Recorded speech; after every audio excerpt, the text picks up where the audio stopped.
Frankly, my dear, I don't give a damn. I'm gonna make him an offer he can't refuse. As far back as I can remember, I always wanted to be a gangster. Don't you understand, George? It's because you were not born. Film Church. Well, a boy's best friend is his mother. Last night, I dreamed I went to Mandalay again.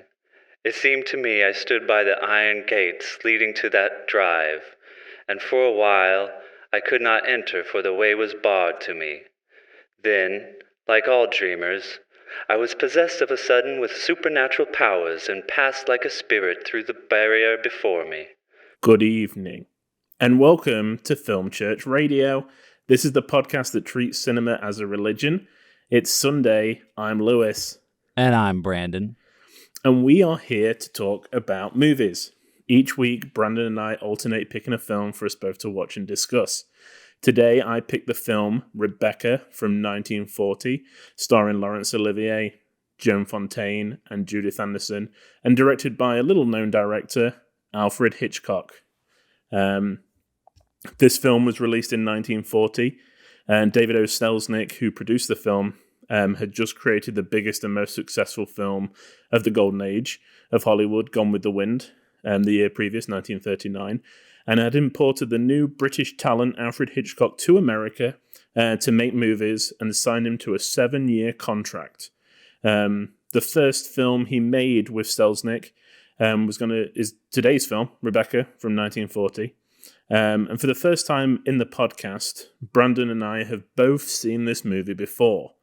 It was a film that I hadn't watched for a long time, and when I did see it for the first time, I don't think I was particularly overwhelmed by it.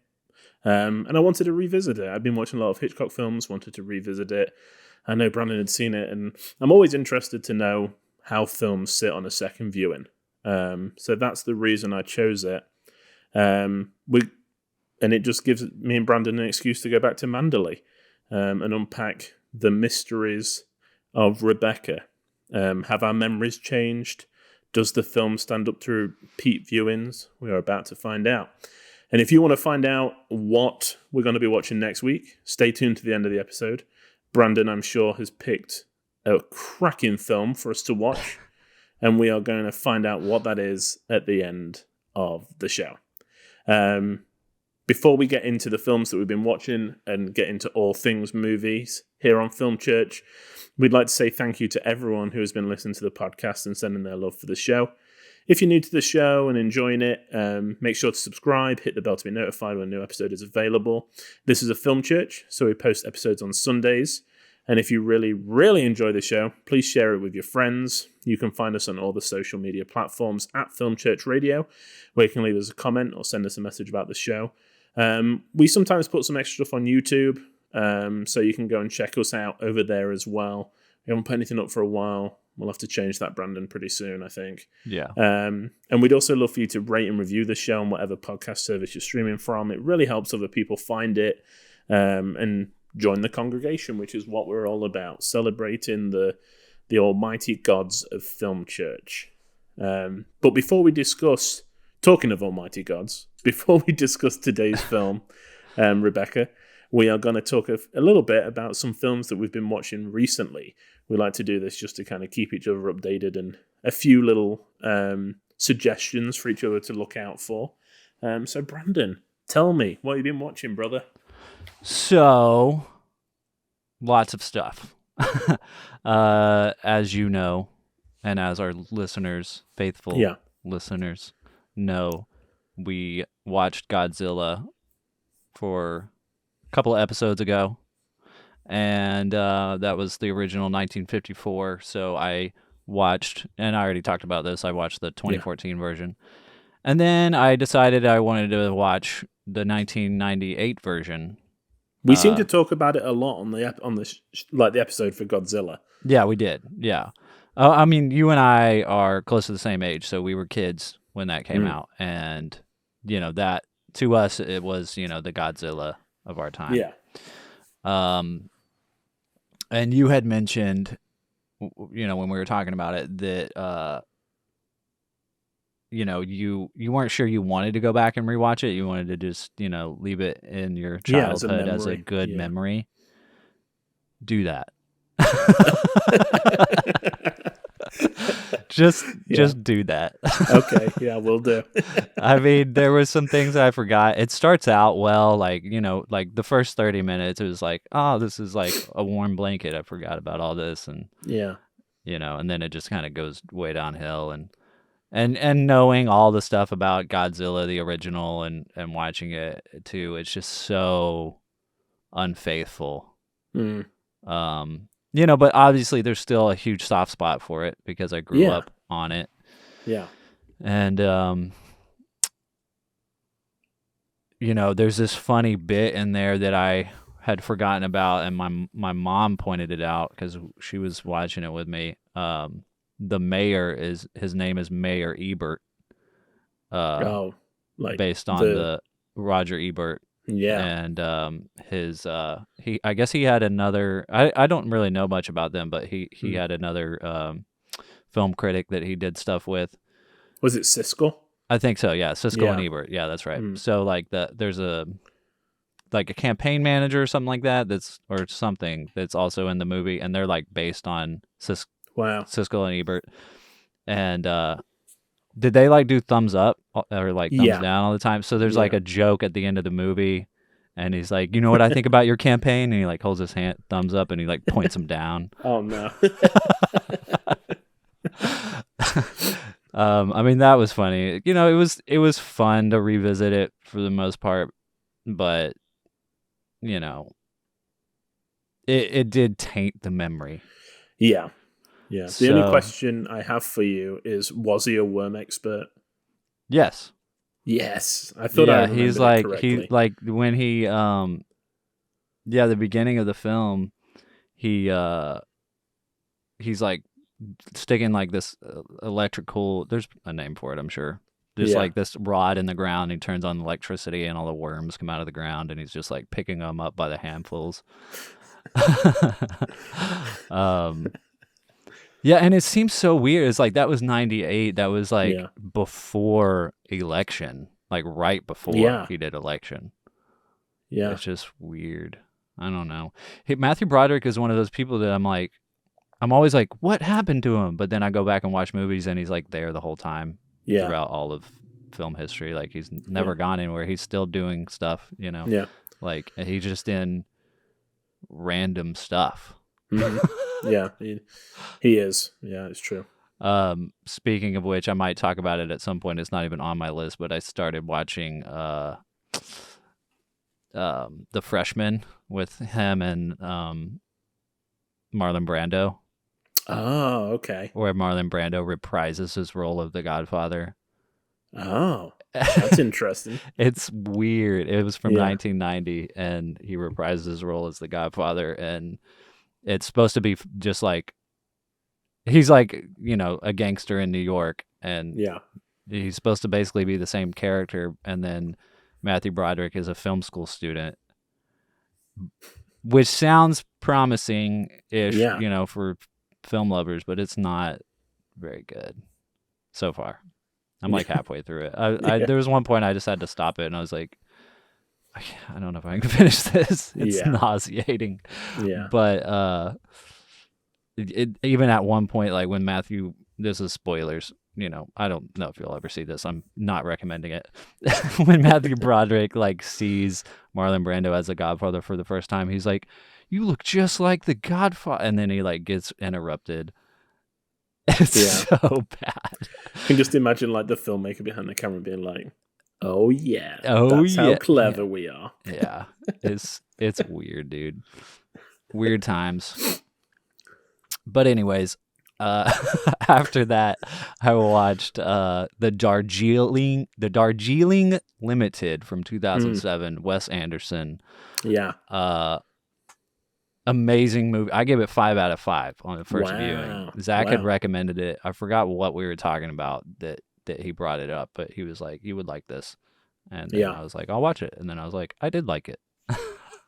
Yeah, it's really good. It's about 3 brothers. Owen Wilson is one of them, and surprisingly, it's not the 3 Wilson brothers, but Owen Wilson, Adrian Brody, and that other guy that's Francis Ford Coppola's nephew that's not Nicolas Cage. I can't think of his name. He always has a mustache, usually. Oh, I know who it. Yeah.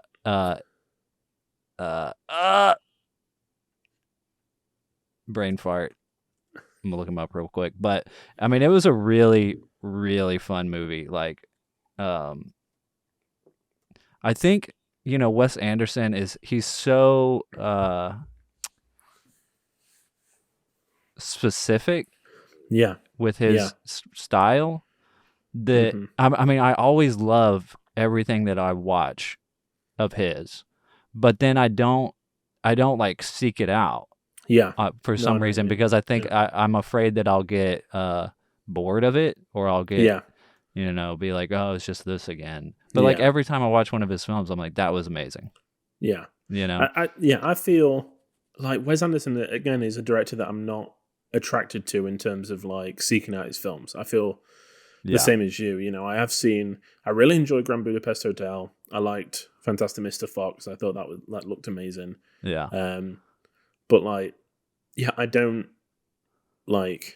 know, like specifically look for his films. I know a lot of them are on Criterion discs, and I buy a lot of Criterion. I don't think I own any of them. So, I think that says something, but it's weird because I think he's like a sort of a popular director, but but for some reason, I don't think there's a film of his that I don't like. You know what I mean? Yeah. Jason Schwartzman is the other guy. Yeah. I could picture him. Yeah. And they're three brothers that haven't seen each other in a while, having to spend, like, they're going on an adventure together. I'll just say that. And it's a lot of fun. That sounds awesome. So, yeah, definitely recommend it. Then I watched The World's End from Edgar Wright. I gave it 4.5 out of 5. It was the first time I ever seen it. Wow, that's awesome. Yeah. I just never got around to it. And yeah, I liked it a lot. I thought it was very clever. You've seen it, right? I have, yeah. It caught me off guard. I thought it was like one kind of movie, and then it like switches and it gets really crazy, and I enjoyed that. Yeah, I think I can remember the first time I saw it. I think the turn really disappointed me because I was enjoying the premise so much. Yeah. But then when I rewatched it, I was like, no, this is actually really good. Yeah. So. Yeah, definitely. I mean, maybe it's, I've waited enough, been 9 years, I had no expectation. I had that's good. No idea what to expect. And he's a good director, Edgar Wright. I like him a lot. Yeah. Yeah, me too. And so knowledgeable with film. Oh, yeah. Have you seen him on Twitter where he posts like the images of the stacks of films that he's been watching? No. Like, he does it once a month. He's like, oh, here's everything I watched last month. And it's like a pile of DVDs. Yeah. And it like as a physical media collector, it's just like, I love it. I love it so much. That's great. Man, the life. I know. After that, I watched Drag Me to Hell. This was a rewatch for me from 2009. I hadn't seen it since it came out, but I love Sam Raimi. Like, he's amazing. The movie, I feel like, holds up very well. I gave it 5 out of 5, mostly because it's not my favorite Sam Raimi film by any means, but it's done so well. Yeah. I have so much respect for the process of the making of the film. I mean, it's 2009 and it's very, very little CGI. It's like mostly all practical effects. Yeah. And it's Sam Raimi like returning to his roots of like this horror comedy that just like no one else can do. Yeah. So it is amazing. Like, if you love Evil Dead and that kind of stuff, you've got to see Drag Me to Hell. I found it in the thrift store for 50 cents. Nice. And the behind the scenes stuff on it was really great too, because he like brought back I forget the guy's name. The guy that did all the effects for the Evil Dead 2. Like it's all the same team and stuff. Oh, that's awesome.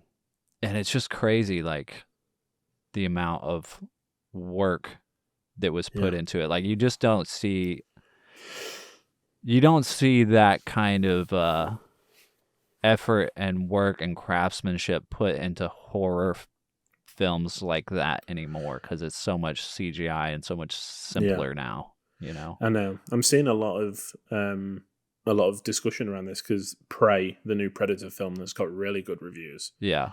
Quite a lot of that is like the Predator is physical makeup. Yeah.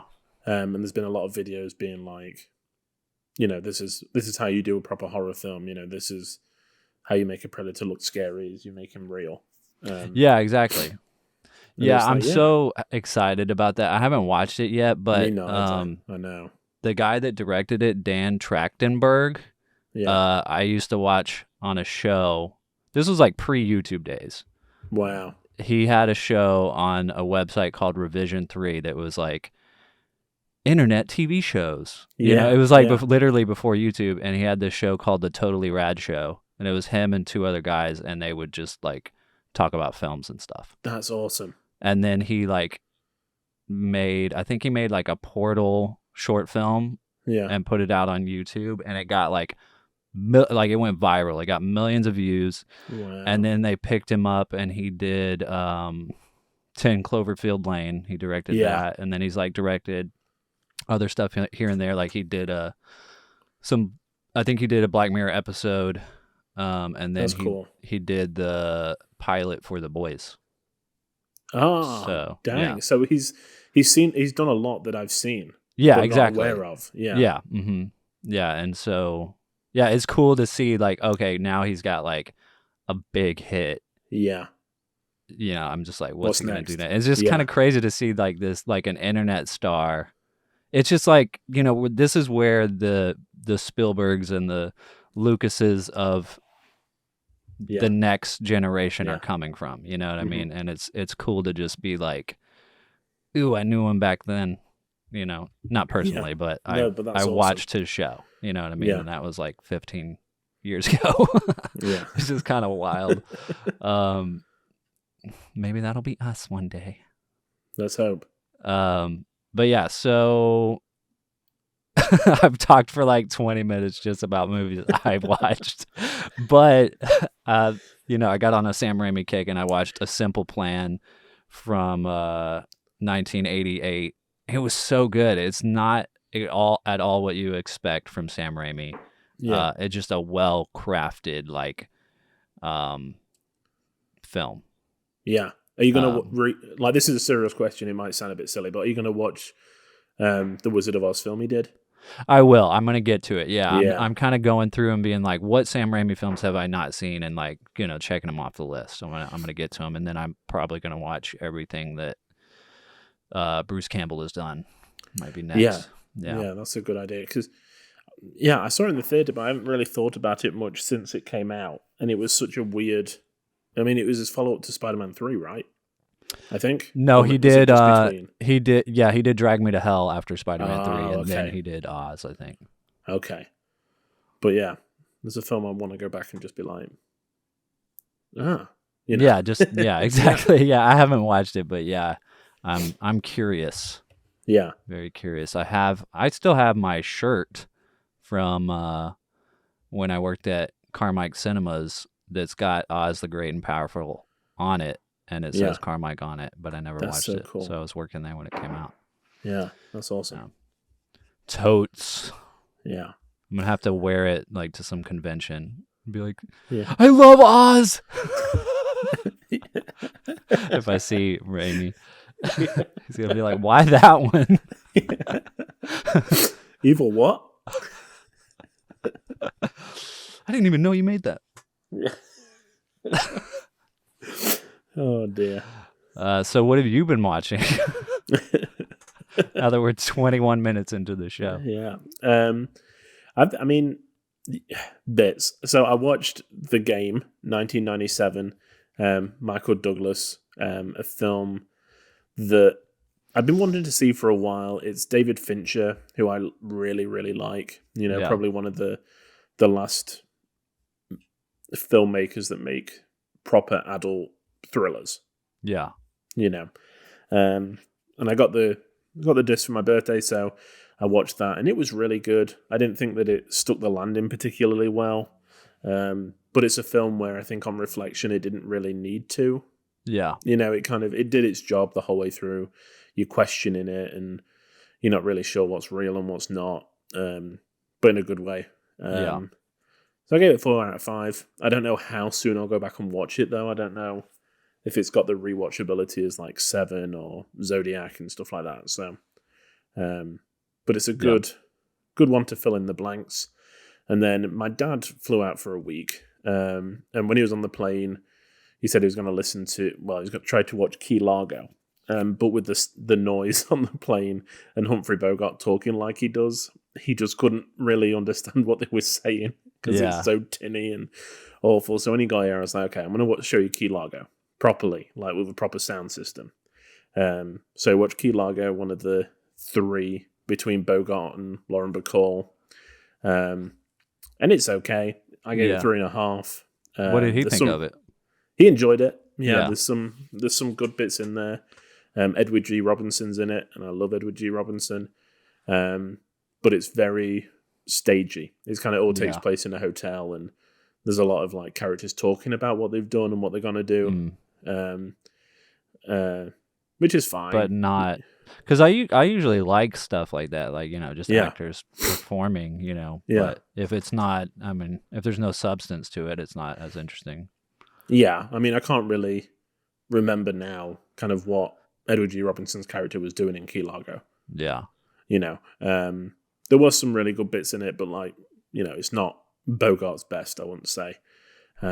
Directed by John Huston, which is interesting. He has an interesting career. He's one of those filmmakers I'd like to dive into. Mm-hmm. I mean, he directed like Annie, which is one of my favorite movies. And it's weird that he did that, but then he's also an actor. Like he pops up here and there, and he like voiced Gandalf in the cartoon Hobbit movie, which I grew up watching. And that's great. Weird. He's just kind of there throughout cinema.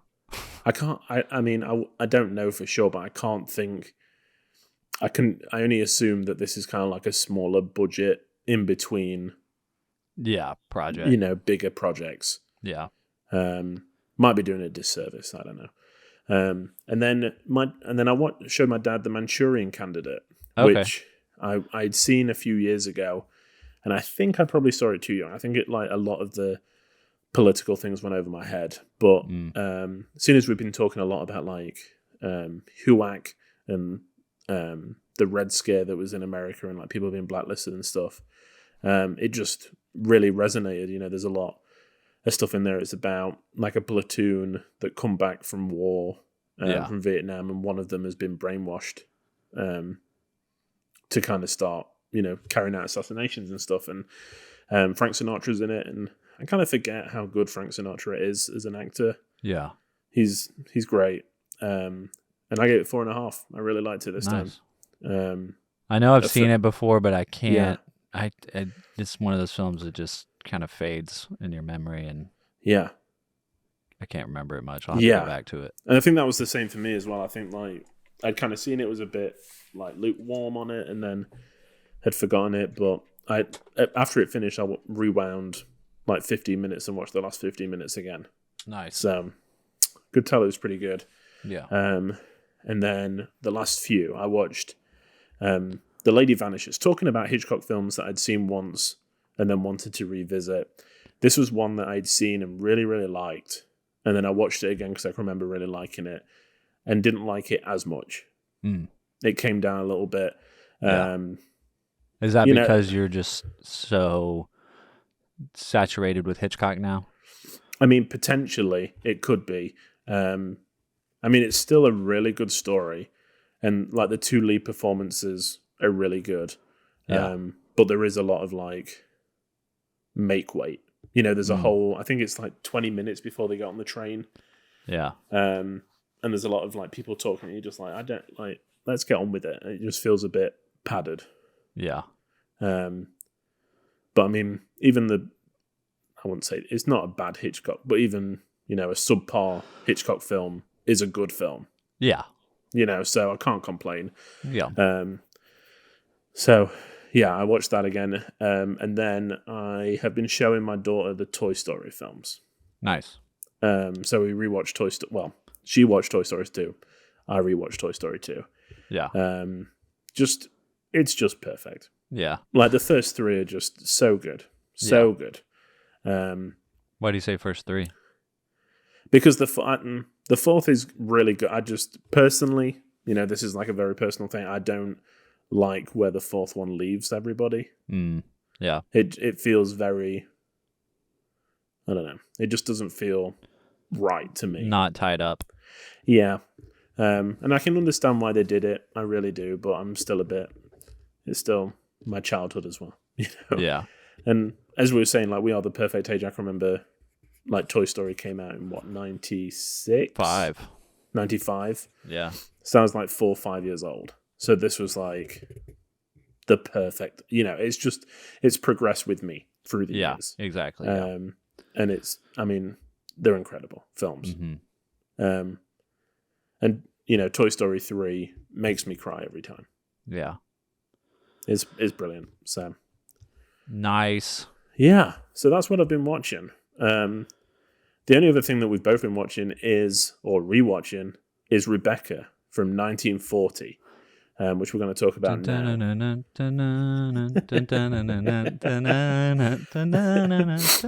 That's it. That came later. The IMDb summary is a self-conscious woman juggles adjusting to her new role as an aristocrat's wife and avoiding being intimidated by his first wife's spectral presence. The first question I want to ask you, Brandon, because I've said this 7 times now, is we've both watched this film before. So can you remember when you watched it for the first time and how you felt then? I know that I watched this as a child. And I probably felt the way that I felt rewatching it, which is creeped the F out. Yeah. Yeah. 'Cause this film to me is haunting AF. Yeah. I mean, the way that it starts, just the black and white, the woods, the fog, the narration, the way that the camera leads in to Manderley, and the way that just that whole opening sequence, like, I watched it this morning and I started getting chills and goosebumps because I was like, this is like a nightmare. Yeah. It's so vivid. It's so vividly like what my nightmares are like. Wow. And maybe that's because I watched this as a child and then had nightmares. But it just works to me, Yeah. What about you? When's the first time you watched it? So I watched it for the first time in around, I think 2016 was when I'd logged it on Letterboxd. Don't remember much about it. I gave it like a very lukewarm star rating. I think I gave it like a 3. Mm-hmm. But honestly, like, I was surprised because when I rewatched it, I could remember the beginning really well. But then when they get to Manderley, I'm like, I don't know where this is going. I turned to Chelsea and I was like, I just don't know what happens. Like, I don't know what happens. You know? It's weird because I rewatched this movie like 2 years ago. Yeah. And I couldn't remember. Yeah. And like I had rated it on Letterboxd then, and I couldn't remember what happened. Yeah. I mean, maybe that's the mastery of it. Yeah. Is that this? I mean, that's Hitchcock, isn't it? The story isn't really important. It's kind of, parts of the story at least aren't important. But yeah, and then this time watching it again, I was like, wow, this is better than I thought it was going to be. Yeah. Judging by my previous review. So, so it's 1940. Hitchcock has just come to America. He's been making films in England, got a lot of press, like, been making good films in England. wants to try and branch out a little bit, comes to America, signs this contract with David O. Selznick, who has just come off the back of making Gone with the Wind, the most expensive and most successful film up until that point of all time. Yeah. He follows it up with this film, David O. Selznick. This is like the follow-up to Gone with the Wind. It earns Best Picture Oscar. It wins. And is nominated for, I think, 10 others at the ceremony, but only winning that one. Oh, and is it music as well, I think? Oh, I don't know. Maybe. I think it's Best Picture and Music, maybe. Beating out Great Dictator, amongst others. And it's like Hitchcock is an American filmmaker now. This is the film that kind of made that transition. And I found it really interesting that it's set in England. Yeah. It's like, this is, it feels like one of his English films, but just on a bigger budget. It also won Best Cinematography, by the way. That's okay. Yeah, it is interesting that, it's his first American film and then it's set in England. But, maybe that's why it worked. Yeah, he's got that touch. Yeah. So let's talk a little bit about what we liked. I mean, it stars Laurence Olivier, Joan Fontaine, and Judith Anderson. And I want to say that the scene stealer for me is Judith Anderson as Mrs. Danvers, Danny. She is chilling. Yeah. In this, but it is like terrifying. I think the only other person that could have played her this well, and it may have changed the outlook a little bit, but when I was sitting, I was getting really strong vibes of, the Wicked Witch of the West from Wizard of Oz? Yeah, I was thinking that too. Yeah, she's just, it's that kind of, I don't know, tightly wound,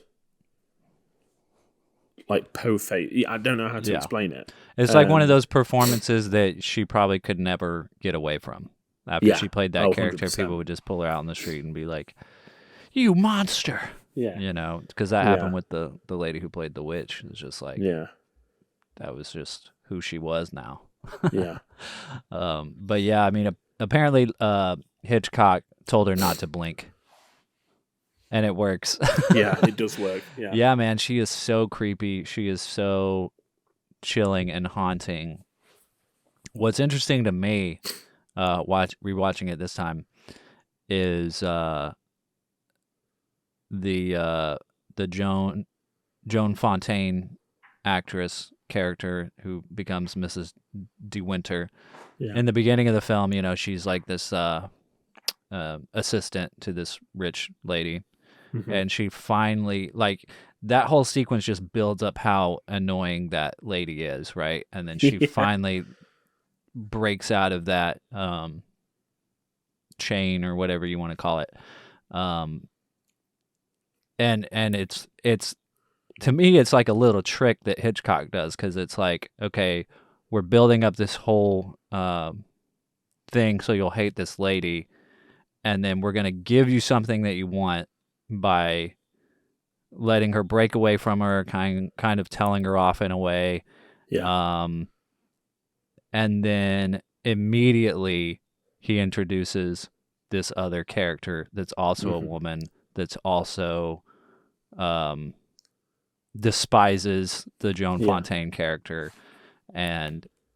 but worse, like 10 times worse. And I think that's also what makes it work, is that it's like there's so much mystery around that lady, whereas like the first lady, you kind of immediately get a sense that she's a total bitch. Whereas like this lady is like you don't know. It's like, is she evil? Like, what? Yeah, is she just a really good housemaid? Housekeeper, because like they say, he says, "I don't know where we'd be without her." And she's like, "I've never had a complaint from him." So she must be really good at her job. So I just didn't know whether it was just like what they'd come to expect in a household is like her being very severe, and stern, Right. and kind of like not at Manderley, Yeah, exactly. because I couldn't remember where the film was going to go. I mean, there's a point in it around halfway through where I'm like, is this going to become a ghost story? Do you know when she looks out her bedroom window and she sees, it's Mrs. Danvers, but she sees the character like shutting the window. I was like, who is that? Yeah. Like, is that Rebecca? Like, what's happened? Is this going to turn into like a ghost story? Yeah. And I was kind of surprised when it didn't. Yeah. Because it doesn't go that way at all. It's just No. like everyone talks about Rebecca. She's a ghost because everyone's still thinking about her. Yeah. Yeah. I mean, I think that was just the brilliance of Hitchcock of taking this script that could have been pretty straightforward and simple and whatever, but he adds this haunting layer to it that just seeps through the entire film. I mean, it starting with the Joan Fontaine character narrating the film as if she's dead. Yeah. And she's coming back to haunt the house. Yeah. And like just starting you off thinking there is a ghost. Yeah. And that chill that I got at the beginning of the film just echoed into the rest of the film. And it feels like Rebecca is there the entire time. Yeah, and I mean, I'm not going to take credit for this because I saw it in one of the special features on the disc, but they talk on one of the like interviews. They talk about how there's the scene where they're in Rebecca's room, and she like cowers against the door. Joan Fontaine's the second Mr. De Winter, and her shadow like looms, like the lighting must have been like underneath her, but it looks like there's another face in between her and Mrs. Danvers. So there's always some kind of shadowy touches. presence and stuff that could be Rebecca. It's like there's this other presence in between them. That's interesting. I did notice at one point when she walks into a room, her shadow is huge. I mean, they're in this huge mansion. Yeah. If you haven't seen the film, like the mansion is ginormous, and she walks into like the dining room, and the camera is way up in the corner of the mansion to where the character is tiny coming in on the screen, but the shadow is just as high as the mansion. Yeah. That's a lot of, little touches like that make this a best picture. Exactly. It elevates it from, just a very, basic story to kind of cinematic beauty. You know, you don't necessarily have to have it on, like have the sound on. You can. It's got the feeling of a silent film. Because everything is so well positioned and like the images speak. Because they're all cavernous rooms and especially the scene where they are in Rebecca's bedroom. Yeah, I think that's the centerpiece of the film. Is the ceilings seem to grow by about 6 feet. It seems to be this huge room. There's like these massive, like lace curtains everywhere. Yeah, there's breezes coming in. It's a phenomenal sequence. Yeah. And truly terrifying. When she starts when Mrs. Danvers starts going through Rebecca's wardrobe and, rubbing it against Joan Fontaine's face, and then she starts going through like her lingerie and stuff, it's like, this is really creepy. Yeah, at that moment, it kind of goes from, you're not sure if this is, if she's just a total bitch. From that to she's just crazy. She's just insane. And so you almost have sympathy for her in a way because she's just I don't know, I shouldn't say total bitch, but no. She's like you kind of have sympathy for her because she's like in mourning. I mean, she does wear black the whole film. I love Vertigo. It's my favorite film ever. So it's hard for me not to watch films and especially Hitchcock films, and try and link it to Vertigo. Yeah. But there's a point, I mean, that was the starting, like the nugget of like the idea that came into my head of that Mrs. Danvers was like in love with Rebecca and is like trying to keep everything secure and like is obsessed with Rebecca basically. Yeah. To the point where she will dress Joan Fontaine as Rebecca. Like we think, I think on first watching you think it's just like a cruel trick.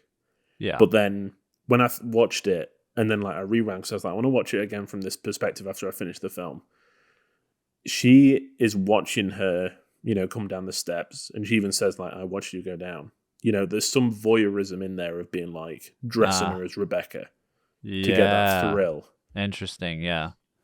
That could just be a leap to try and make it relate to Vertigo a little bit more. But it just adds that extra layer of like, I think that's the story that Hitchcock was most interested in. Yeah. You know, because Laurence Olivier is great as Maxim. Mm-hmm. He's really interesting, but like once it kind of gets into his story, I feel like this film starts to lose a little bit of pace. Definitely. I mean, to me, the story is about the women in the film. Yeah, 100%. I mean, for sure. It's like, it's about the Joan Fontaine character gaining power for herself, like woman power. Yeah. You know, it's about, because I mean, there's obviously a lot of like very problematic ideas in this film as far as like the patriarchy goes. I mean, very creepy lines, you know, very, you know, the man owns the woman kind of trash garbage. You know, I'm proposing to you, you little idiot. Yeah. He says that, and like at one point he's like talks about making violent love to her, and like it's gross and disgusting, and you kind of have to like, you know, just be like, oh, it's of the times to be able to enjoy this film. But to me the film is about the Joan Fontaine character gaining some autonomy and some power and some confidence and you know, all of those things, because like I said, it starts off and she's like this servant for this other woman who's very demanding, and like, to me this lady is, let's see, what's the actress's name? Florence Bates as Mrs. Van Hopper. Like, she reminded me of Chewbacca at one point when she's like sitting in the bed and they're like, it looks like a throne, and she's like taking her medicine and she's like, oh, disgusting, quick, get me a chocolate. She like shoves a chocolate in her mouth, and she like turns around and she's like, oh, what are you doing in here? Anyway, like, I wonder if Lucas saw that and like was like, big slug.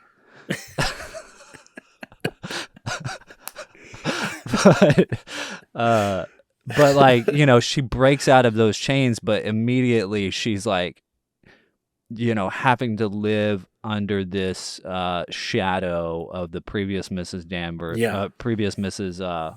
De Winter, and Mrs. Danvers like being really hard on her and being like, you're not good enough. You like, you know, immediately like, here's everything that Mrs. De Winter did, here's everything that Rebecca did, you know, here's all the letters you need to write, here's all the, you know, tasks you need to do, and it's all overwhelming for her.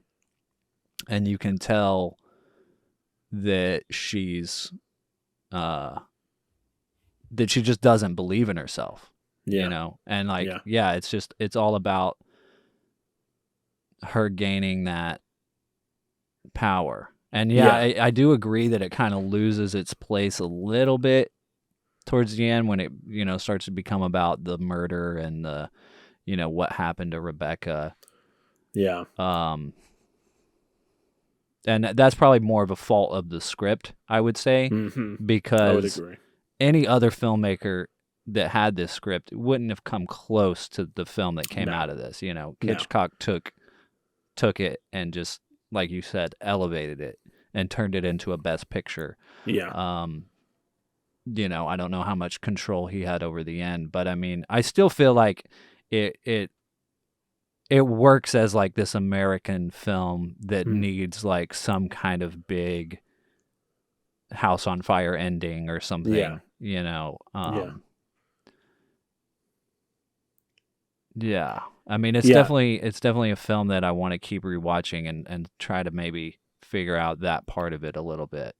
Yeah, because I think the Joan Fontaine character, like you were saying, is pretty unique in this period of Hollywood in that, you know, she's aware that she's supposed to have shortcomings. You know, she's supposed to be like not as intellectual as Maxim and kind of a little bit more plain. And, you know, she still is a Hollywood star, Joan Fontaine, so it's hard to be like, you know, oh, you're just a plain maid that he married, you know, because she's incredibly beautiful. But it's, like you can tell that she's very timid. You know, she doesn't want to speak up. She's kind of controlled by other people. And I thought that it would be like her getting her independence and like just kind of becoming the lady of the house. But it never turns into that. Yeah. She's a very interesting character, like a very interesting, like leading woman, I think. Yeah, for sure. Yeah. Yeah, there's the moment where Mrs. Danvers is like whispering in her ear, trying to get her to jump out the window, and I think that's kind of the last moment. That's where it like switches from her to Maxim, the Laurence Olivier character, being about his story, because then they like rush down to the boat and all that. Yeah. But I mean, again, she's like in that scene where they're in the cabin on the, you know, by the water. She's like telling them that Rebecca can't win, like they can't let Rebecca win and all that. But then, the plot, it really doesn't have anything to do, like the character doesn't do anything to like overcome and like, you know, make the story happen or fulfill any kind of destiny in any way necessarily. Yeah. No, I agree. It's a very strange character to kind of have as your titular character, I guess. Well, not titular because she's not Rebecca, but because Hitchcock was very famous for kind of taking, like, buying, like, not the rights to books and kind of changing the story a lot. Yeah. And kind of just using it in name only sometimes. Whereas I think Selznick was very like, no, we need to film the book. You know, it needs, the people that have read the book are going to be annoyed if they come and don't see the book. Yeah. So, and he was very hands-on as a producer. You know, Gone with the Wind, it was his film. It wasn't the director's. It was like his idea. Yeah. So I think that a lot of the issues with this is probably them trying to stick too close to the book. Right. Whereas I'm sure with Hitchcock, it may have developed into like a ghost story. Yeah. You know, but then we get this ending at the trial at the end that feels a bit tacked on and like, it doesn't feel like the same film sometimes. And because in the book, Maxim actually shot her. Oh. Like his big reveal is like, oh, I murdered her. Oh. Okay. And Mrs. De Winter's like, I don't care. I'm just glad that you love me. Yeah. You know, whereas obviously they couldn't do this because of the Hays Code and like they couldn't have a killer getting away with it. So she has to have that trip and fall, which seems very unbelievable. Yeah. Really. But maybe, again, that is up for interpretation as well. You know, if he's telling this story, it could be a lie. Yeah, that's true. Yeah, I mean, the cancer thing was interesting where you find out she had cancer and then, you know, so it's like the way the movie presents it is that she wasn't pregnant and she told Maxim that she was pregnant with another man's child to try to get him to murder her, to kind of just like get back at him, to ruin his life because she's going to die of cancer anyway. I hadn't considered that he was a liar, but that's definitely possible. I mean, he lied about the whole thing in the first place. Yeah, because I didn't think about it until I found out that the ending was in the book is like that. Yeah. Because I was like, I don't know. I feel it doesn't feel like his heart's in it when he's telling this story. Yeah. He's like, she tripped and fell, and I kind of looked away for a minute, and then I looked down and. Well, his whole performance in general is very like, what's he on? Yeah. He's just like kind of, squinty eyed and like, what? I think that adds to it, though. I think that adds to that. I mean, for sure. spookiness. Yeah, it's not bad. It's just, No. it's just, what the performance is. Yeah. But yeah, it definitely adds a lot of character. Yeah, because you're never really sure, like, is he, like, does he like her? This Mrs. De Winter? Because he's kind of, part of the time he's like, oh, darling, I'll make sure I'm there to look after you. And the other time he's like, okay, I'm going to go and look over these books again, like the balance books with my best friend for the whole day. And it's like, where are you going? Like, what are you doing for a job? He's the Godfather. But he's got that Laurence, stash. It is a good stash. It suits him. Laurence Olivier is like, he at this point he was like touted as the best actor to ever have lived. Wow. Like on the stage and like on the screen and stuff. And it is a really good performance, but it's not about him. As you said, it's about the women. Yeah. And his character is not interesting. Yeah, no. Unfortunately. Yeah. I mean, it's interesting enough. It's interesting. Like the murder. The beginning. You don't know if he's mourning or what's going on. I mean, I think I remembered this time that he hated her, but I definitely remember a couple years ago when I watched it, and it's revealed that he hated his wife. Yeah. I was like, what? Yeah. I know, Yeah. And so I think that works really well. Yeah.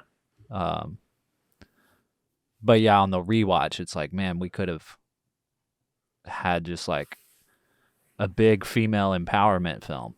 Yeah. Yeah. Because it's so close. It is. And like you said, it doesn't bring the film down. It doesn't ruin it because you're still interested to see where it's going to go. Yeah. And the ending, I guess, is satisfying. But the trial bit could have been removed and it could have been revealed a different way. Yeah. And it would have been a lot more, I think, impactful. Yeah. I feel the same way about the ending as well. I think the fire at Manderley is an opportunity missed, really. We could have had a really interesting scene between the second Mrs. De Winter and Mrs. Danvers where she's like struggling to get out. Yeah. And that's where I thought it was going to go, and then it was just like, oh, she's fine. Yeah, or, it could have been a little more psycho. Yeah. Where Mrs. De Winter, new Mrs. De Winter, Joan Fontaine, is like having a nightmare about Rebecca, and she wakes up and she just sees this shadow coming in to kill her, and it's obviously Mrs. Danvers. That's chilling. Whatever. Yeah. But I mean, we do get the phenomenal shot of like the tracking shot that goes around the front of the bedroom when it's on fire. Yeah. And like zooms into Mrs. Danvers just like about to die. Yeah. And that is like, holy crap. Yeah. It's horrifying. It's Karma. It's a really great like villain death. Oh yeah. Yeah. Definitely. Oscar worthy. Yeah. For sure. I mean, the fact that she didn't I think she got nominated but she didn't win is a travesty because it's a great performance. Oh yeah. Yeah. I mean, Joan Fontaine too. I mean, she just I feel like kills this role. Yeah, and there's so many subtleties. Like her body kind of reacts to people before she does. Like she tenses up a lot, and she makes herself look really small in certain scenes. It's like it's a great physical performance. Yeah, there's one shot in the film that I really liked where she's having like dinner for the first time in Mandalay, and everything in this house has like an R on it. Yeah. Because it's all Rebecca's stuff. And the napkin on her plate has an R on it. And the shot starts on the plate. And it's all one shot. It it pulls back. You see her, the Joan Fontaine character, and then it keeps pulling back to reveal this long table with Maxim at the end, but then it just keeps pulling back and you see the whole room and it's just giant. Yeah. But while that shot is going on, she gives this incredible non-dialogue performance where you can just see she's so uncomfortable. Yeah. And like you said, her body is reacting before she can realize, oh, actually I need to be smiling because this is my new husband and I'm supposed to be a happy wife. Yeah.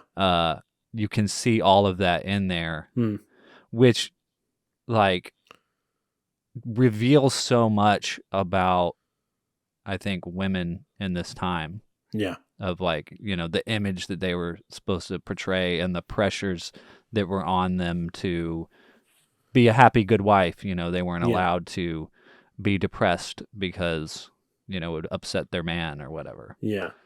I mean, it's that whole thing of where she finishes breakfast, goes into the library, and they're like, oh no, the old Mrs. De Winter didn't come into the library until after lunch. Yeah. She goes to the morning room and she's like, I don't want to go to the morning room. Yeah. Like, oh, she used to write letters. Like, and you can tell she's like, I don't write any letters, especially not that's going to take all I want to morning play every video morning. games. Yeah. Yeah, it's just, it's that kind of pressure of formality. Yeah. Which have you seen Spencer? Yes. I mean, it's it's so similar performance now that I think about it. Yeah, I think it would make a really good double bill. For sure, yeah. Yeah. I'm going to have to go back and watch that again. I liked that movie a lot. Yeah, me too, dude. I thought it was great. Interesting. So I've got a few questions. So Hitchcock himself said that he didn't feel like this was a Hitchcock picture. Really? Would you agree? Yeah. I would disagree. Yeah, me too. 100%. Yeah.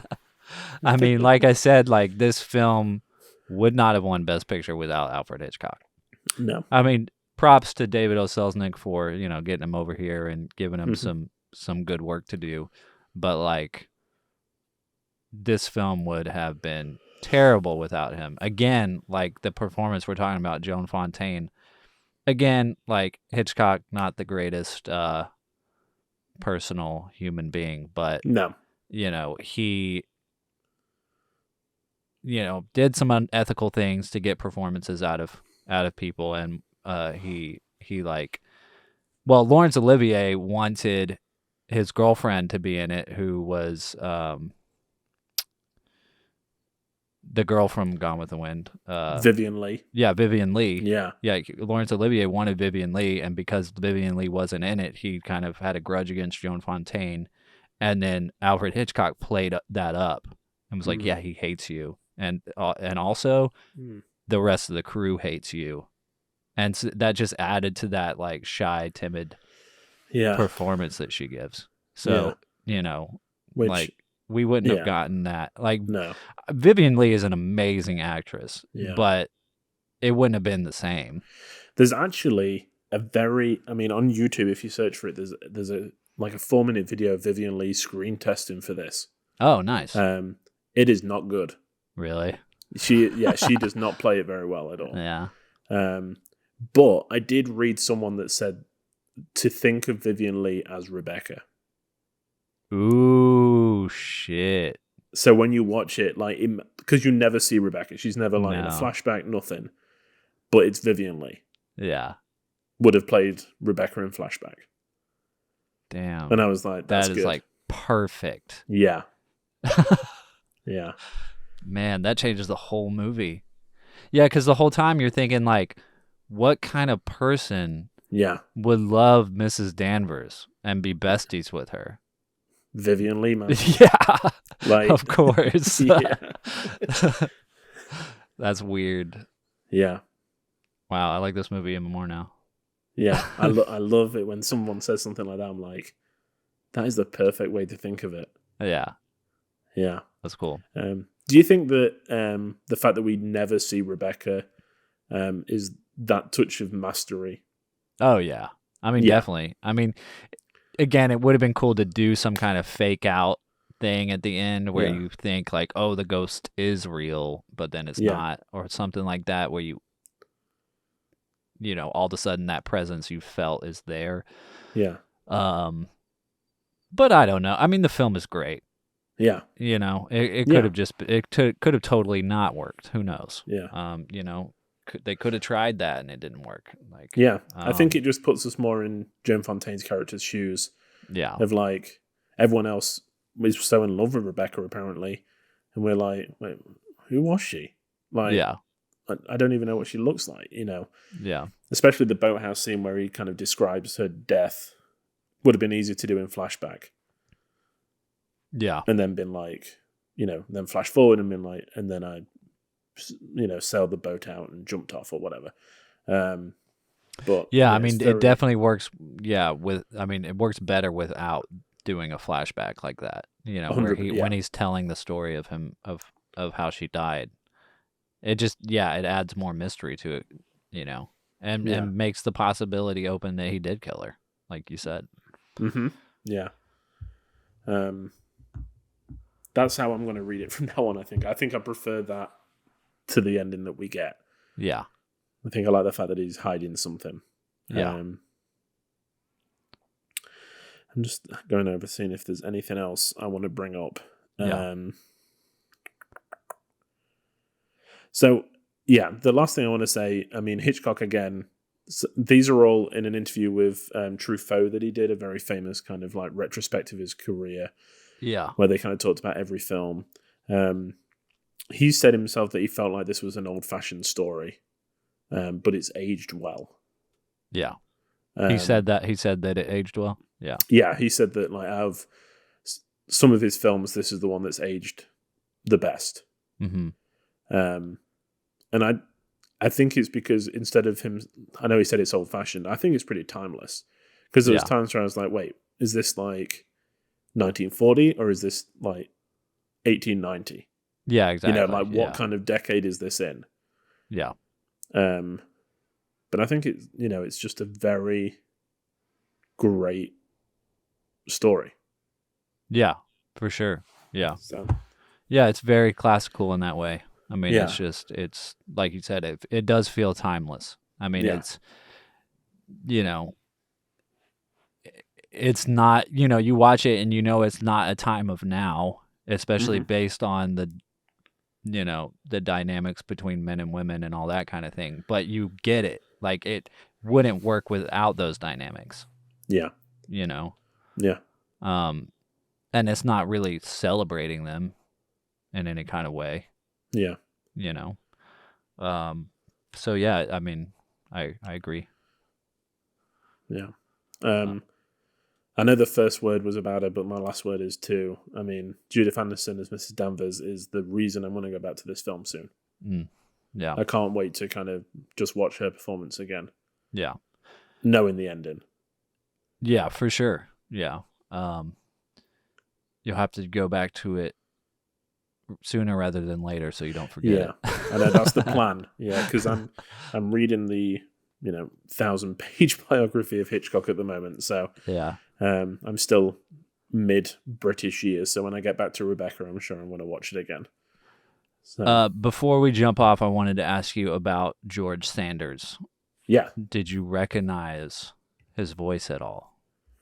So George Sanders, I know he did a lot. And he was in, I know he's in a Disney film, but I can't remember which one. Shere Khan. Okay. Yeah. Yeah, in the Jungle Book. Yeah. Yeah.